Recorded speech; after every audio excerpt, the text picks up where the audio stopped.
I put out a video recently about sending parcels to Germany and how things are changing very soon, if not already by the time you watch this video. But since then, it's been shared a lot, viewed a lot, and there's a few little things that we just need to clarify, and I thought it might be good just to do a part 2.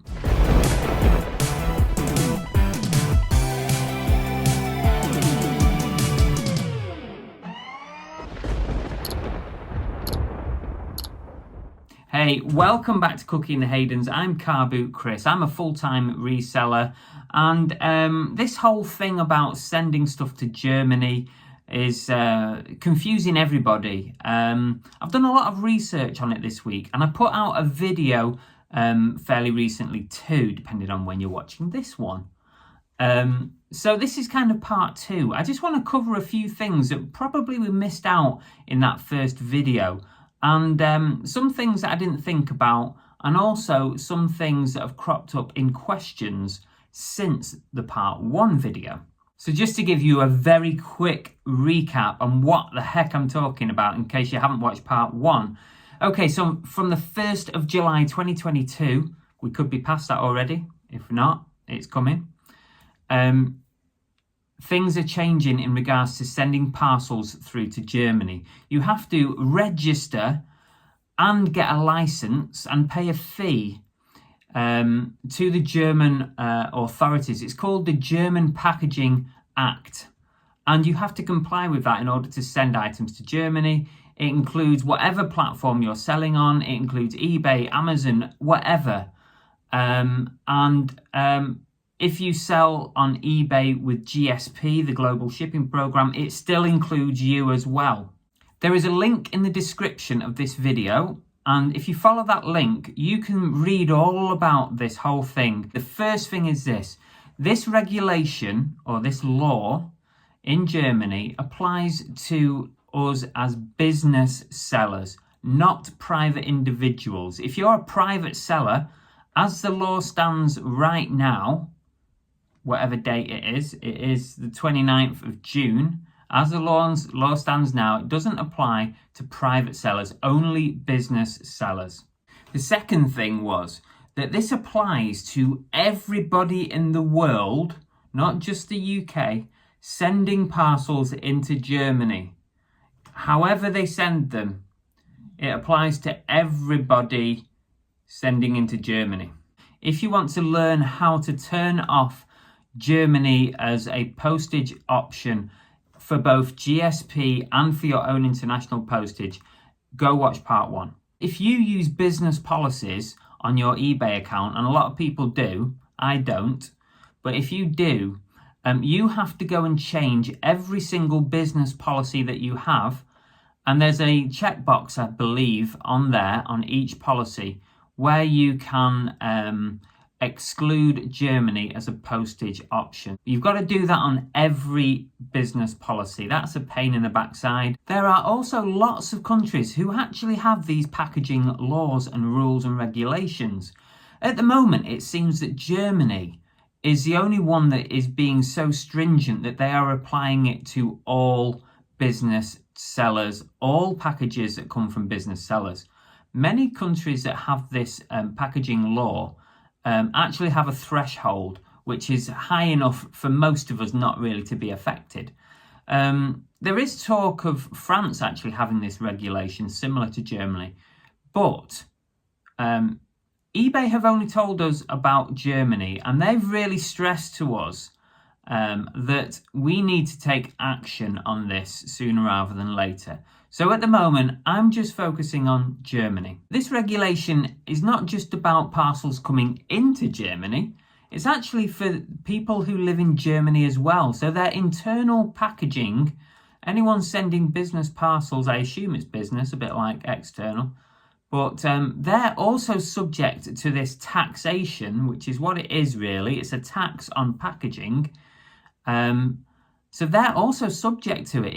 If you live in Germany, you've also got to pay the same thing. I actually sent a message earlier today to the Duchess Reseller. She lives in the Netherlands, and she actually sells directly on Germany's eBay site. So the .de Germany eBay site directly. So this is obviously going to affect her quite a lot. She does a lot of business on there. And we had a good old chat about this whole situation. And she has actually gone through the registration process and got her Lucid number, which is what you have to get. So she has a license now to actually carry on shipping items into Germany. And that's what you have to do if you want to actually send to Germany after the 1st of July.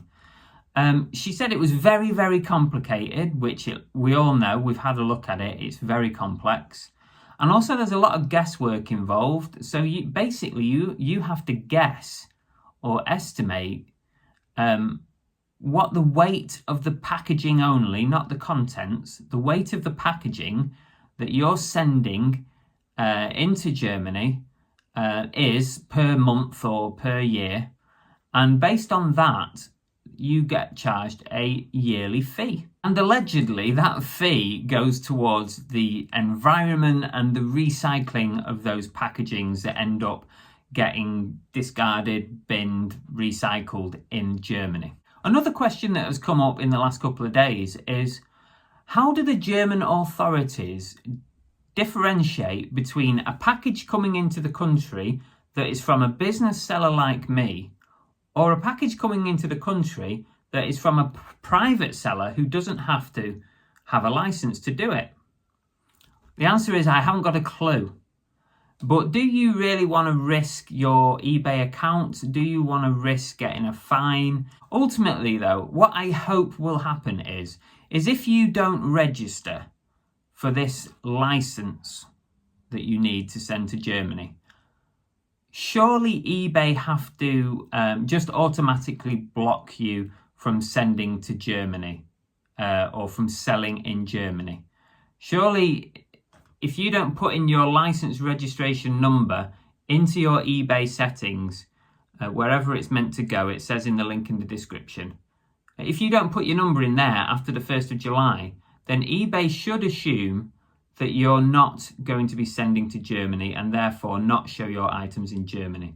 That's the way it should work, really. And I think there is some wording around that, but I don't know for sure. So for now, all I've done is I've turned off Germany completely, and I showed you how to do that in video number 1 in the part 1, which I'll put a link at the end of this video or above me here. If you've not seen that, go watch it. Finally, also, George Ross contacted me, and we all know where to find George Ross, but I'll put his channel up on the screen now. But he's coming out with a video, hopefully in the next day or so. And he's actually gone through the sign-up process to get registered to send to Germany. And I believe it wasn't easy, a bit like what Duchess Reseller said. But he's putting out a video about that. So look out for that when it comes in. I'll certainly be watching it because I want to see how this process goes and what choices he makes in doing that sign-up process. So that should be coming soon. If not, it probably out already, depending on when you're watching this. I just wanted to give you a little update because I had a little bit more information, a little bit more knowledge, and a few more answers to questions. So I thought it pertinent as to just follow up part 1 with part 2. Listen, it's an absolute fiasco, isn't it? It's an absolute fiasco. It's chaos. No one knows what to do, but I'm trying to make some sense of it. Anyway, listen, if you enjoyed the video, give us a thumbs up, share it round, because I think this is really important information that people need to know about. And really, you need to take some action on it now. Either go and register and get yourself a license to send into Germany, or turn off your Germany settings. That's it. See you later. Auf Wiedersehen. Laters.